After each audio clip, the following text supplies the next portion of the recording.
Aurelius Station glimmered like a suspended crown above the Trinary stars, its segmented rings rotating in perfect sync as if rehearsed for millennia. Captain Arlen Vance stepped from the docking tube and paused, letting the sterile brilliance wash over him. The air tasted metallic, touched by the faint hum of ancient gravity regulators. He had studied images of the station since childhood, but nothing compared to standing inside the heart of the Galactic Council's power. Every corridor whispered old victories, buried betrayals, and the arrogance of species who believed themselves eternal. Arlen walked with deliberate calm as diplomatic officers trailed behind him. Their footsteps echoed through the crystalline hallway, a reminder that humanity was still new to this place, still judged at every turn. He carried no visible anxiety, though the weight of 1 billion expectations pressed against him. Earth had sent him not to beg for acceptance but to negotiate dignity, and he intended to do exactly that. A group of council attendants guided him toward the Chamber of Concordance, their movements crisp, almost ceremonial. They avoided direct eye contact, as if humans were an unpredictable element best observed from the corner of the eye. Arlen caught subtle glances, curiosity mixed with the faintest disdain. It was the same reaction he had seen since the day Earth announced its intention to join the interstellar community. A young species, untested and proven, audacious enough to demand equality. The chamber doors parted with a muted resonance. Inside, thousands of seats spiraled upward beneath a glass canopy displaying the slow dance of the stars.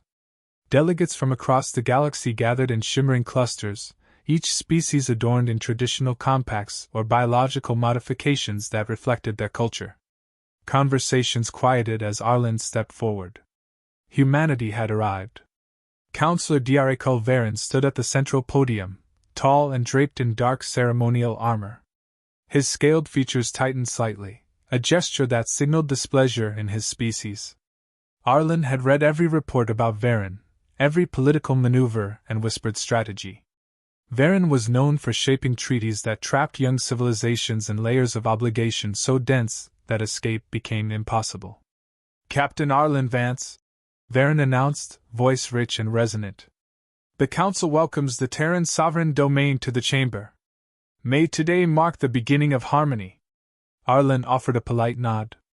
Harmony is a worthy goal. Varen gestured, and a holographic scroll unfurled above him, displaying the proposed treaty. Lines of complex clauses rotated slowly: tax agreements, defense alignments, trade permissions, territorial limits. At first glance, it resembled the standard contract used for new entrants.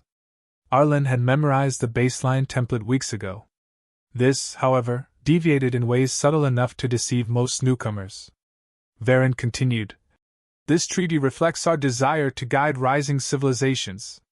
The Council offers protection, access to interstellar markets, and inclusion within our shared defense network." Arlen's eyes traced several passages that had been intentionally buried. Hidden restrictions on technological research. Locked trade routes monitored exclusively by the Council. Military contributions proportional not to capacity but to Council demands. Each clause appeared harmless in isolation, yet together they formed a cage. He raised his hand. "Counselor, several provisions require clarification." Varen's frills twitched. "Clarification? Our team crafted this document with great care.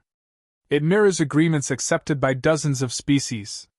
That's precisely why it concerns me," Arlen replied, keeping his tone even. "Too many of those species have lost their autonomy under similar agreements." A murmur rippled across the chamber. Varen attempted a smile that did not reach his eyes. "Humans are spirited. But you must understand the realities of interstellar governance.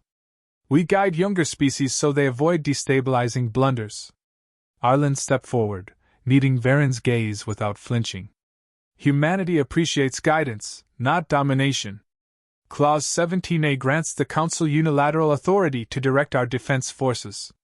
Clause 12C restricts independent resource exploration. Clause 20F subjects our technological projects to Council inspection. None of that resembles equality." Delegates whispered among themselves. Varen's expression hardened. "These measures exist for collective security. They ensure balance. They ensure obedience, Arlen countered. This treaty doesn't welcome humanity. It absorbs us.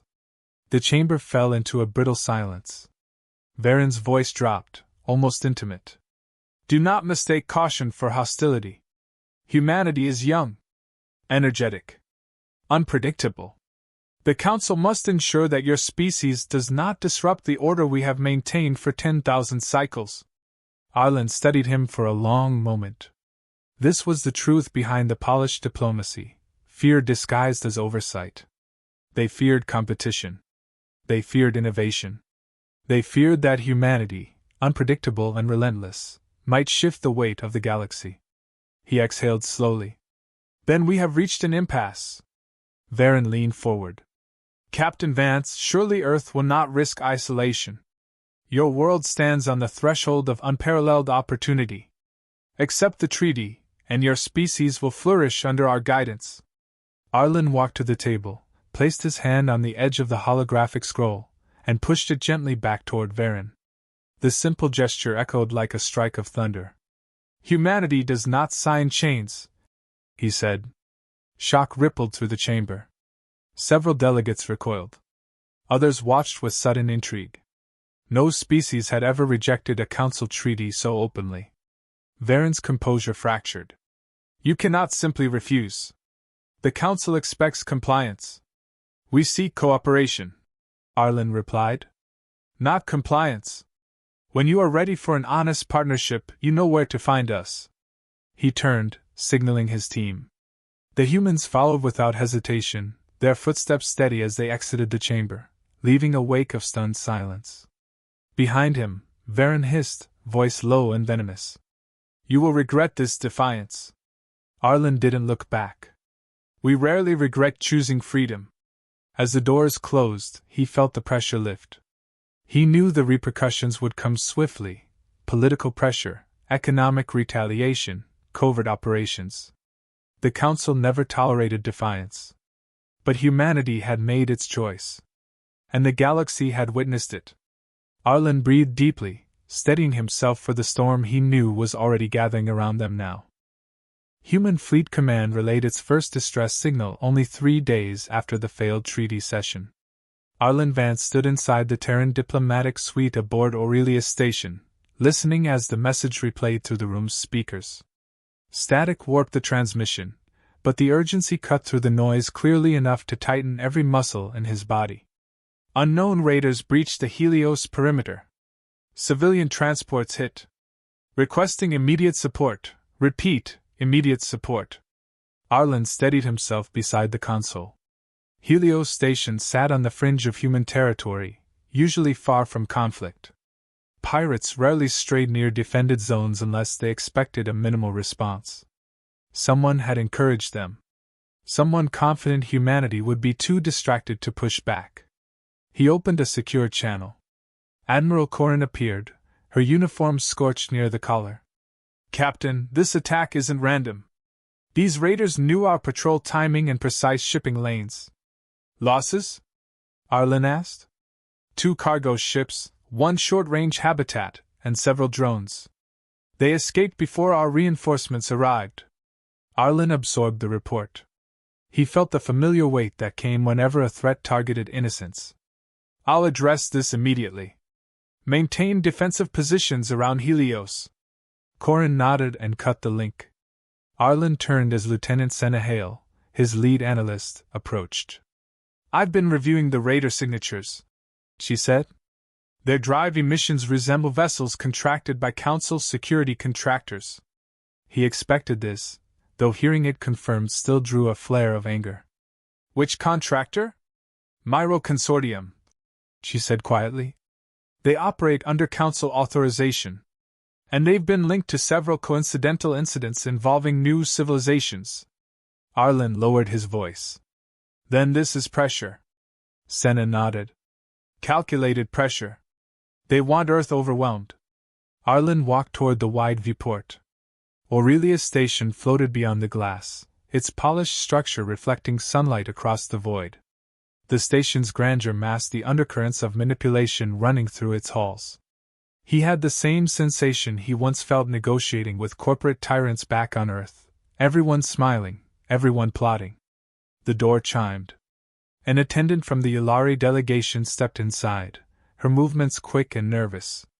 Captain Vance, my overseer requests a private conversation.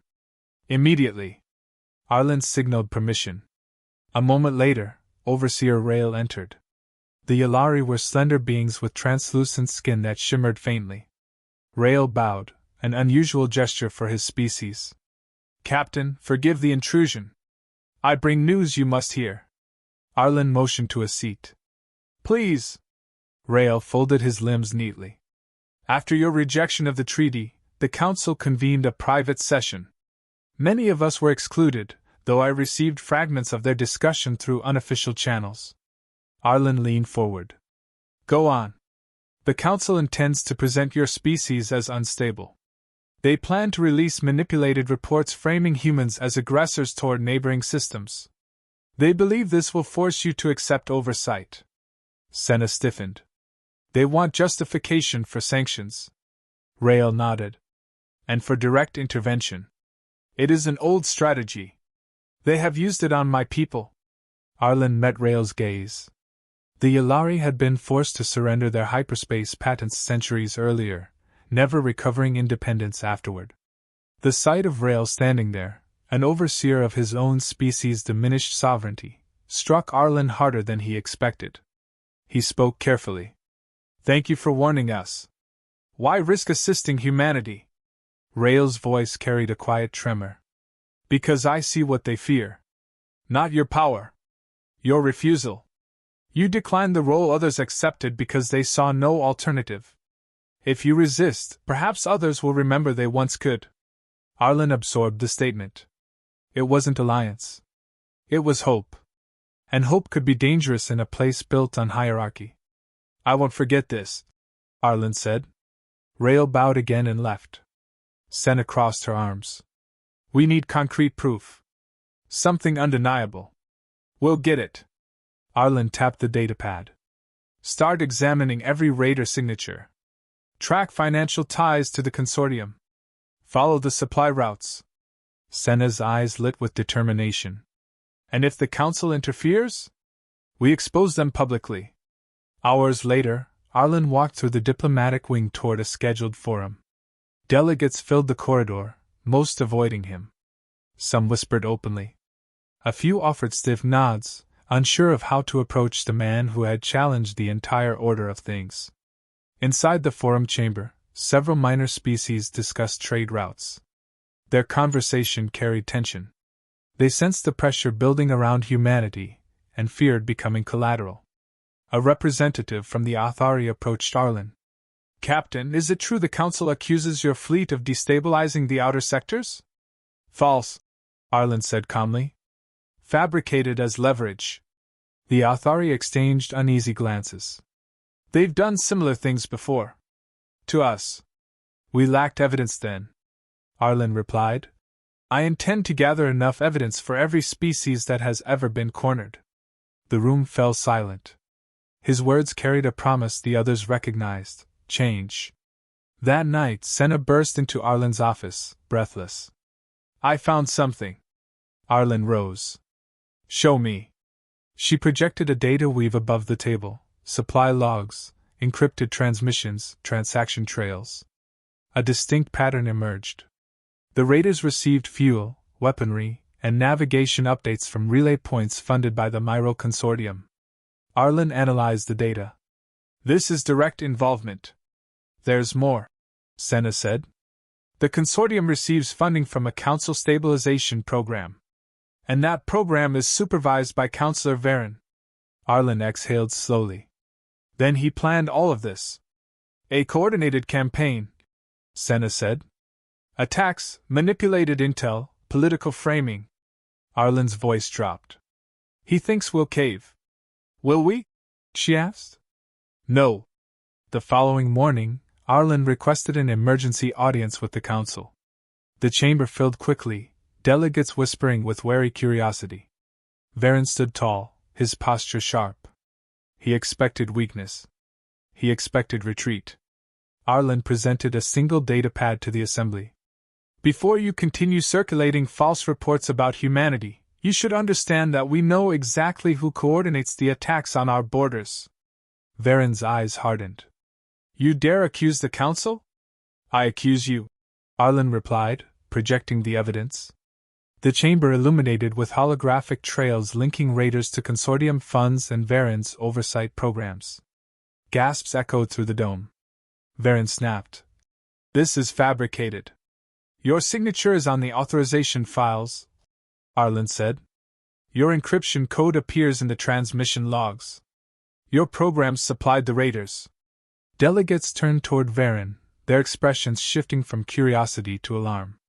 Arlen concluded. Humanity will defend itself. And we will not be intimidated.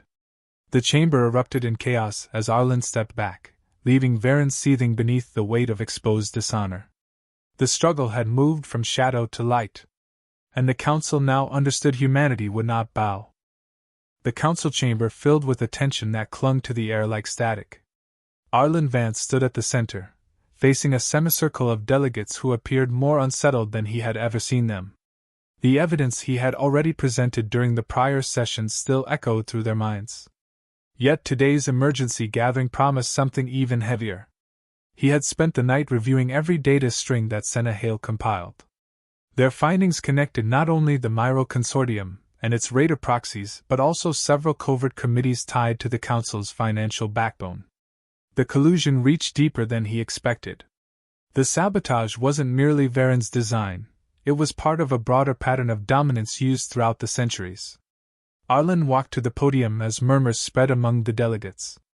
Holographic screens flickered overhead, ready for his command. His pulse remained steady. Humanity had endured greater hardships than political posturing. Now the galaxy would see just how far the Council's influence extended, and how flimsy it truly was when exposed. Counselor Varen entered with cold authority, his posture rigid. The chamber dimmed as he took his place. Captain Vance, he announced, the Council has granted you this audience. Present your claim quickly. The chamber will not tolerate baseless accusations. Arlen met his gaze. Nothing I present today is baseless. He activated the first hologram. Data streams unfurled across the chamber, encrypted messages, routed through proxy relays, yet unmistakably traced to Council operations. Delegates leaned forward, their skepticism fading as patterns emerged. Arlen began. These transmissions confirm coordinated support for the raider fleets. Funding, navigation paths, updated patrol maps. Everything required for targeted strikes. Varen's frills quivered. This proves nothing. Any skilled analyst could fabricate such patterns. Senna stepped beside Arlen with crisp confidence. Then explain this.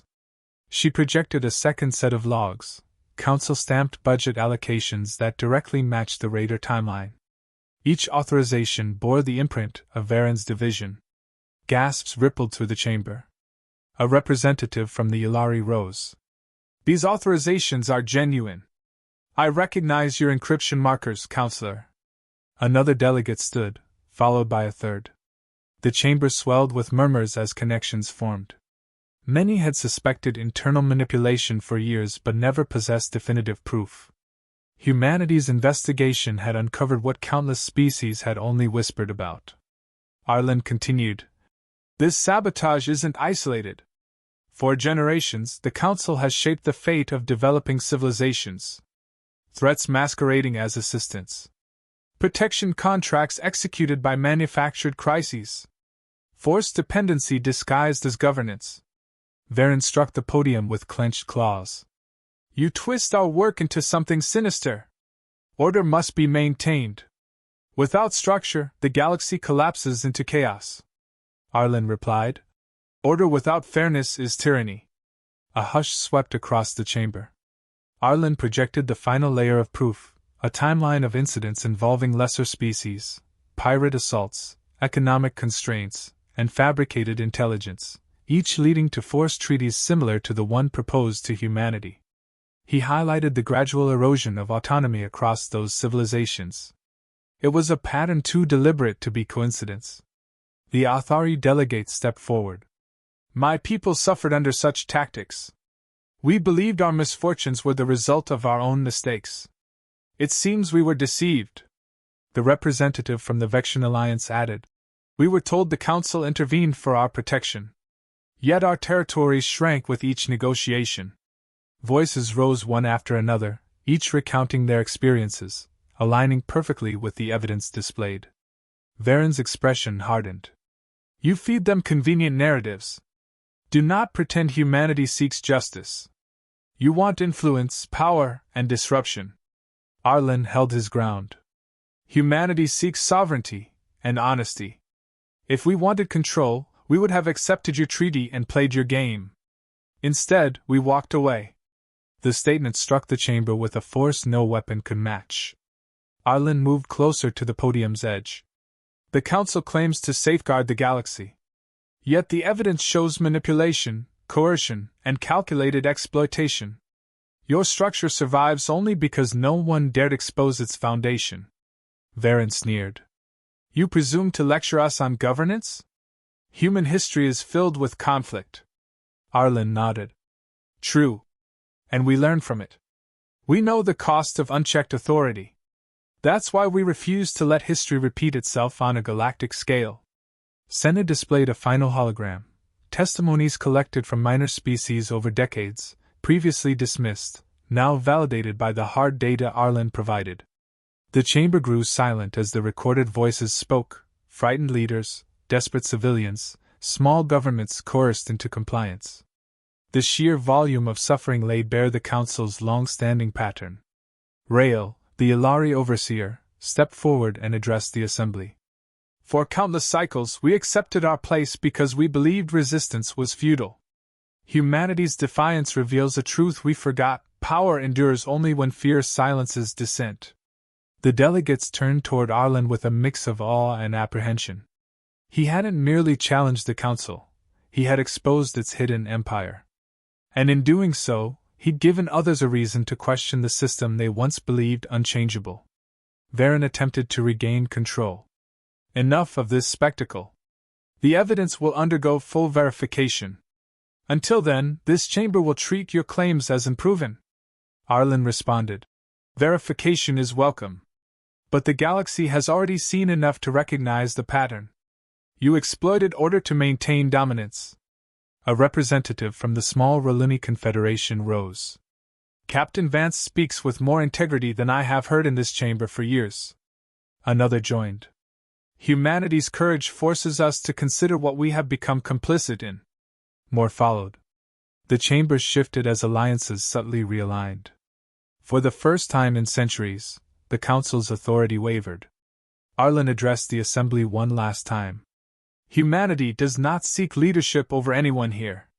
We only want what every civilization deserves: the right to stand without pressure, without deceit, and without chains disguised as agreements. He stepped away from the podium, letting the weight of his words settle.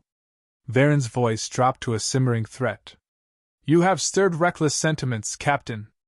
You may fracture the galaxy. Arlen answered evenly. The galaxy was already fractured. You just hid the cracks. As Arlen and Senna walked out of the chamber, the atmosphere behind them shifted into chaos. Questions, outrage, demands for reform. The Council had lost its foundation of silent compliance. The illusions of stability fractured under undeniable truth.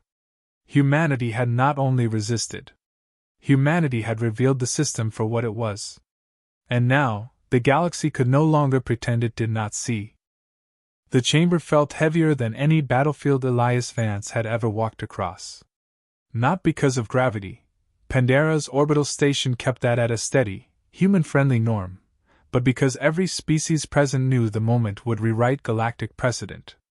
The gallery ringed the circular hall, filled with delegates, scholars, military envoys, and curious observers. No one spoke. Even species that communicated through pheromones or electromagnetic pulses dimmed themselves to silence. Elias stood at the center, his boots on the silver-blue alloy floor, arms relaxed behind him. His uniform was plain, no medals, no flourish. Just the Earth emblem over his heart. Ambassador Lyra Chin stood slightly behind him, hands clasped, her expression calm but sharp. General Carex of the Valorians watched from across the chamber, his massive frame rigid, his eyes like molten metal fixed on Elias. Chairwoman Ceteris, elegant in her crystalline robes, raised her hands. "Human delegation," she said, her voice magnified yet steady. "You requested this audience to deliver an official response to the Council's sanctioned proposal. We are prepared to receive it." A low tremor ran through the gallery. Everyone knew what the proposal meant. Humanity must dismantle its outer rim defenses, open its research archives, and submit to technological oversight. The Council had assumed compliance. They always did. Elias stepped forward. "Chairwoman, councilors, representatives." His voice carried easily, controlled but unyielding. "We appreciate the time granted to us. But before I deliver our response, there is something you all need to understand." He glanced upward. A faint ripple moved across the chamber dome. "Humans don't do well with cages. Even gilded ones." Several councilors stiffened. The Antari emissary clicked his mandibles in agitation. Carex's jaw tightened. Lyra activated the hollow at her wrist.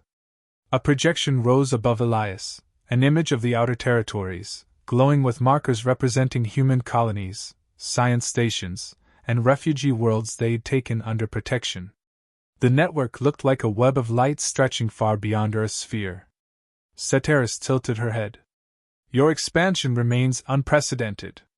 That is precisely why regulation is required." Elias didn't flinch. "Expansion? No. We call it responsibility. Those worlds came to us. They asked for aid. They asked for shelter. We didn't demand tribute. We didn't impose rule. We gave what we could because we remember what it meant to be helpless." A murmur spread through the gallery, some skeptical, some thoughtful, some afraid. Lyra spoke softly beside him. "When the Targathi purged the Liani migration routes, who responded first? Not the Council. Humans. When the plague swept the Telukar spirals, who built field hospitals? Humans. And when pirates threatened these varied borders, who chased them into the void?" Elias let the projection dissolve.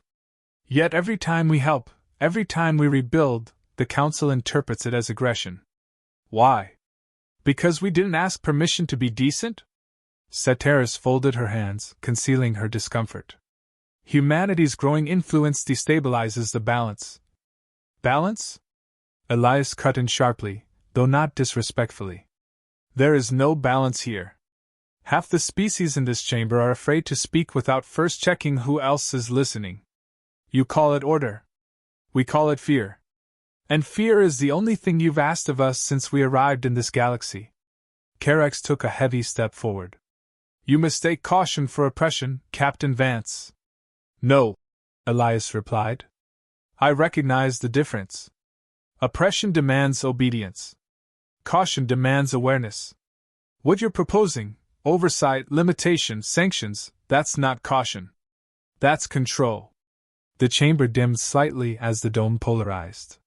This was protocol whenever tension crested above acceptable thresholds. Elias breathed in once, steadying himself. "We're not here to fight you. We're here to give our answer. And you need to hear it clearly." He tapped his wristband. The dome flared open to a live feed, human ships positioned outside the Council's defensive perimeter. Not weapons raised. Not engines primed for assault. Just present. Silent. Watching. A collective whisper swept through the room. "We're not threatening you," Elias said. "This is transparency. You want to know our stance? Here it is." He stepped closer to the central dais. "Humanity will not submit to sanctions. We will not reduce our defenses. We will not halt our innovation. We will not request permission to protect others. And we will not apologize for surviving." The chamber seemed to pulse with collective shock. Ceteris exhaled slowly. "If you refuse the proposal, you risk isolation." Elias met her gaze. "Then we walk away." Lyra nodded beside him. Respectfully, we withdraw from all pending council agreements, committees, and diplomatic constraints. We will maintain open channels for trade, cooperation, and conflict resolution, but we will not bind ourselves to directives that undermine who we are. Carex's voice thundered. You dare leave the council? No, Elias answered. We dare choose our own terms. Silence fell so absolute it felt like gravity had doubled again. Humans had just done what no species in recorded interstellar history had ever done. They rejected the council outright without hinting at rebellion, without brandishing force, without begging concession. They simply said no. Ceteris searched Elias's expression for aggression, resentment, arrogance, anything that might justify retaliation. Instead, she found only calm conviction. What? She asked quietly. Does humanity intend to do now? Elias offered the smallest hint of a smile. Exactly what we've been doing. Protecting our own. Helping those who ask. Building bridges the council never dared attempt. Lyra added. And ensuring we never again stand by while others suffer simply because bureaucracy hesitates. The chamber lights brightened back to full clarity. Delegates spoke in hushed tones, the air buzzing with the realization that the galaxy had just shifted. Elias turned toward the exit. Carex called after him, his voice raw with something between admiration and dread. Your people do not fear consequences.